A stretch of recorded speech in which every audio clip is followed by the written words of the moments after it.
Thanks very much. Just to go back to the advisory group, can you tell us who's on that? I can share the full membership and composition with the committee if you want to say more now, or I can share it with you. Yeah, it's generally the business groups you would expect, CBI, Scottish Chambers, but others such as COSLA, the professional practitioners group called the IRRV, but we can write with the full details. Yeah. Okay, that would be useful. Can I ask you about universities? So Barclay recommended, I'll just read this out to you, that Barclay was referring to things like renting out halls of residence or self-catering flats and other commercial enterprises that universities carry out. If I just quote this, said these commercial elements of the university should be liable for rates where they compete with the private sector. This should also be the case for commercial activities such as renting out venues for conferences and other functions.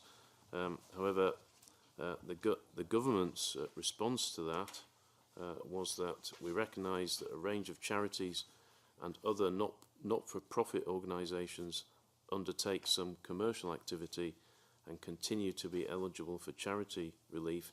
Aside from the principle in question, there would also be practical issues in distinguishing commercial from non-commercial use. I'm just wondering why, well, first of all, what's that principle that you refer to in your response? I think it was the principle around essentially part of the estate being used for commercial functions was the driver behind Barclay looking at this recommendation. So that was the principle. That's sorry, why. What was the principle that you're referring to? So, if I can cut to the chase on this particular issue, Barclay took the view that universities were conducting some of their affairs, say student accommodation, over the summer period, for accommodation generates income, not students, not related to education, and they reinvest that if there's a profit into the university. So from Barclay's point of view, this is about fairness and equality. From government point of view, of course, we support the higher and further education sectors.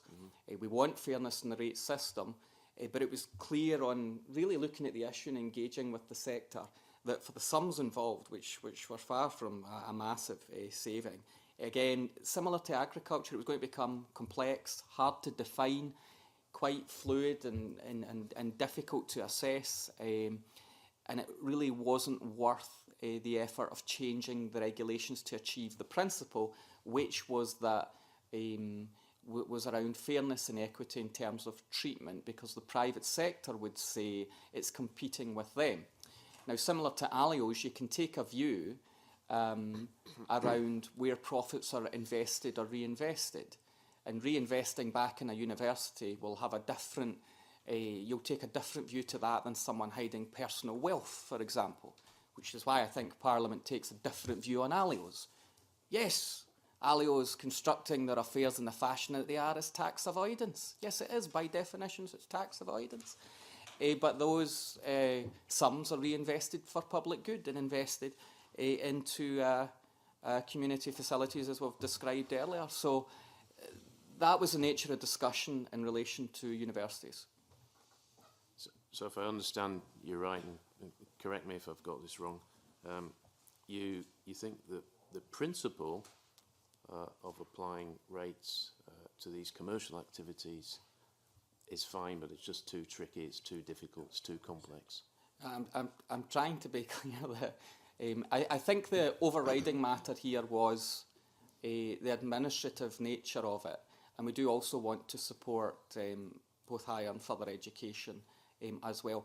We support and understand what Ken Barclay and his team were saying around fairness and equity, but to change it here was too complex, administratively cumbersome, and wouldn't be worth any savings that could be achieved, and that's why the government arrived at the decision we did. Okay.